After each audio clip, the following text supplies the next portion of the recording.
Welcome to the Alliance Educational Series. Our video modules are grouped into collections. Each one answers important questions about international recruitment. This module is part of signing a fair contract. We'll talk about how to review specific parts of a job description. In Part 1, we discuss location, living conditions, and duties and work conditions. Then in Part 2, you'll learn about how to discuss salary, benefits and leave allowances, and orientation.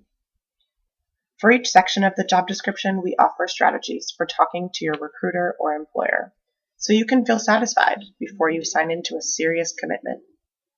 The first aspect of a job description to review is location. The contract should name the U.S. city and state where you'll be working. To better understand the place, you could ask, is this a rural town or a large city? Can you describe the facility where I will work? Is it a private or public? Is the organization large or small? What kind of people does the organization serve?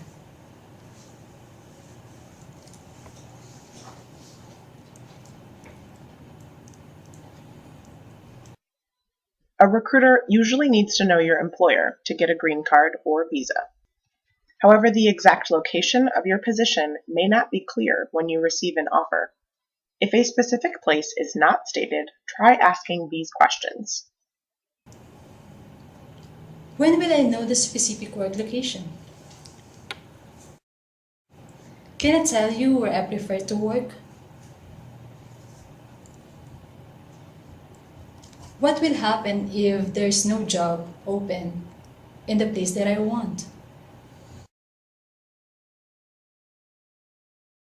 Can I choose not to accept an offer if I am not satisfied with the location?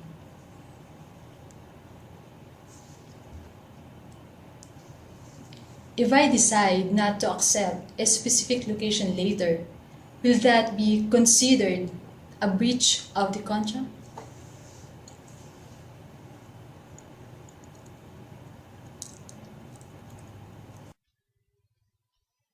You should be satisfied with each answer, then ask for the answers in writing. If you're not committed to the terms offered, look for another recruiter. Do not assume you can work with a recruiter to arrive in the U.S., then seek employment elsewhere. As you talk about where you'll work, investigate whether the contract mentions where you'll live. Not all recruiters offer support to transition into a new location, but for the ones that do, your contract should give details about living conditions.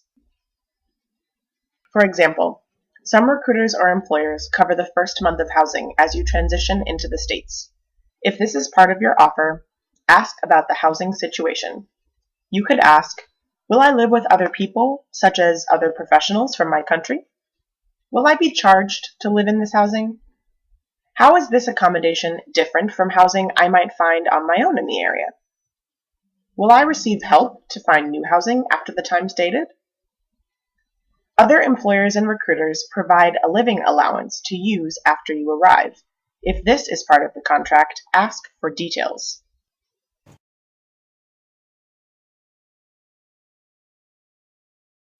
How much allowance will I receive? Does my allowance depend on my pay?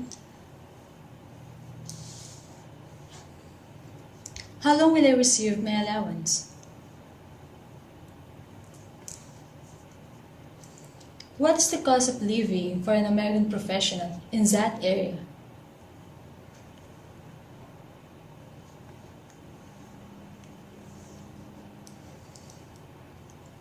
Are there restrictions on how I can use this allowance?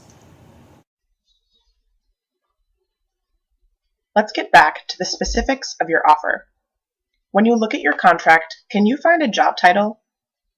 Look for specific duties you'll perform, and a list or description of skills and knowledge required.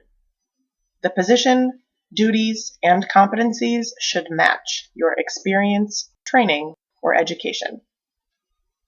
There are cases where migrants have signed contracts stating that they would work as a registered nurse. But upon arrival to the US, these professionals were required to work outside or below their level of expertise. For example, they might become a home health aide or get work in a long-term care facility. You should find a good match. Once you understand your responsibilities, review the description for the unit or department you'll work in. You might ask, How many other people work in the unit? Will I be expected to move from unit to unit? What is the nurse-patient ratio? Can you describe a typical week so I can think about my workload?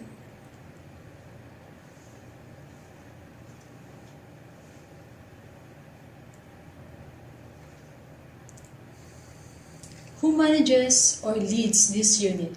Can you describe the person who will supervise me?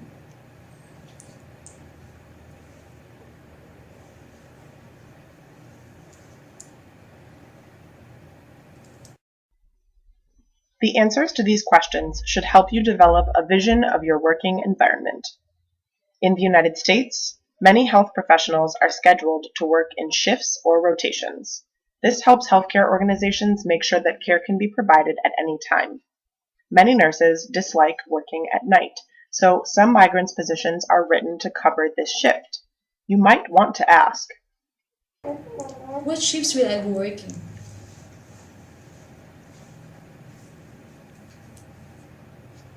How does this organization schedule rotations?